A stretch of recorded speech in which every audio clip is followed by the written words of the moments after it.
अनकहे जज्बात। सच कहे तो कुछ एहसास शब्दों से परे होते हैं। जैसे रेवती और आरव की कहानी। ये कोई साधारण प्रेम कहानी नहीं थी। ये उन जज्बातों की गाथा थी जो कभी लफ्जों में ढल नहीं पाए। रेवती, जो भावनाओं में बहने वाली नहीं थी, लेकिन उसके अंदर एक समंदर था, खामोश लहरों से भरा। और आरव, जो अपने जज्बातों को छिपाने में माहिर था, लेकिन उसकी आंखें सब कुछ कह जाती थी। वो पहली मुलाकात किसी किताब की तरह नहीं थी, जिसमें नायक नायिका एक दूसरे से टकराते हैं और प्यार हो जाता है।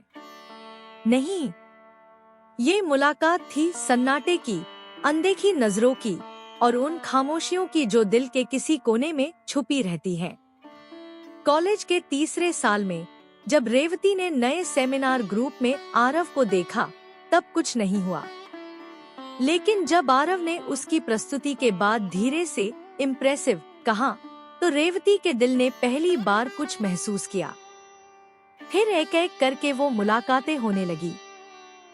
कभी लाइब्रेरी में, कभी कैंटीन में, और हर बार दोनों कुछ नहीं कहते, बस मुस्कुराते।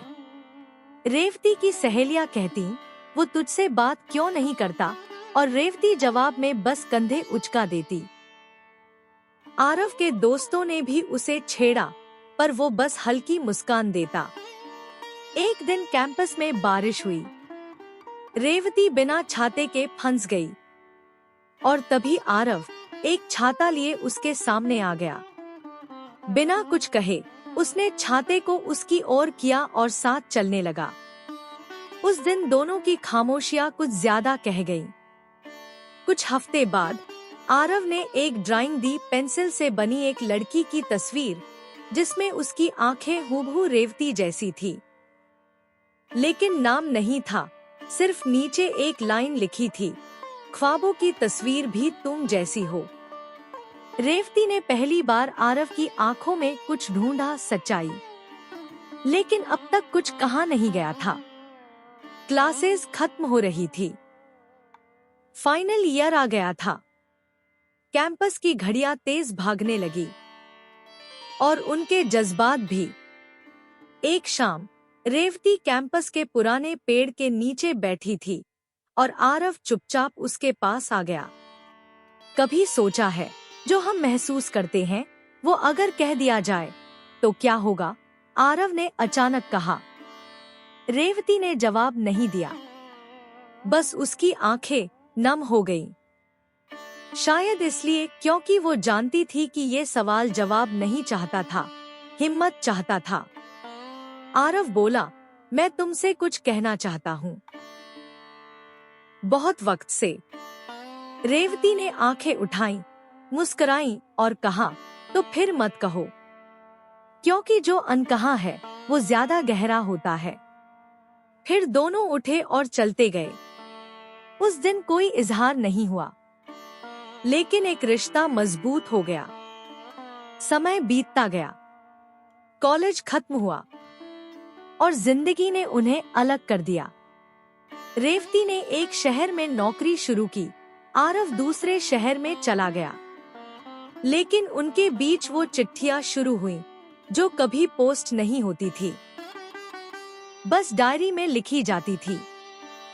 रेवती अपनी डायरी में लिखती, आज भी जब बारिश होती है मुझे वो छाता याद आता है।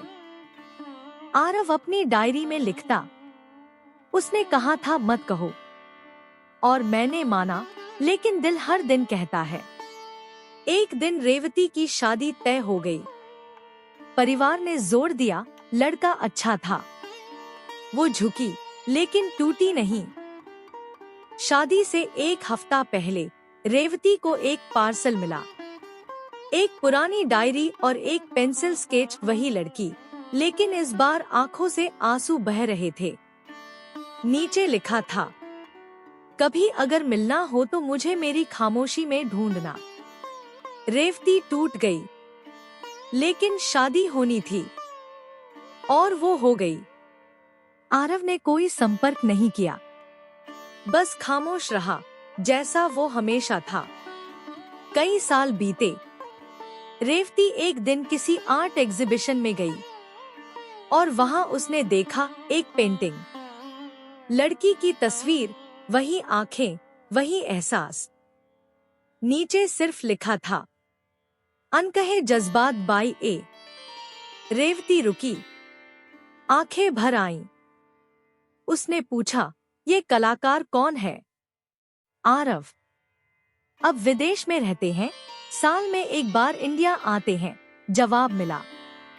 रेवती ने उस तस्वीर को निहारते हुए कहा, कभी कह नहीं सके, लेकिन पूरी दुनिया को दिखा दिया।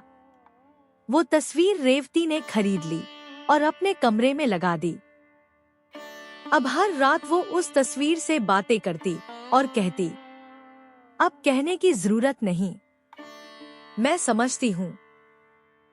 इधर एक शहर में आरव अब भी स्केच बनाता है। हर तस्वीर में वही आंखें होती हैं और हर बार वो लिखता है, अनकहे जज्बात अब भी जिंदा है। कभी कभी जो कह नहीं पाते, वही सबसे सच्चा प्यार होता है। और इस कहानी में शब्दों की नहीं, खामोशियों की अहमियत थी, क्योंकि रेवती और आरव की प्रेम कहानी अनकही होकर भी पूरी थी।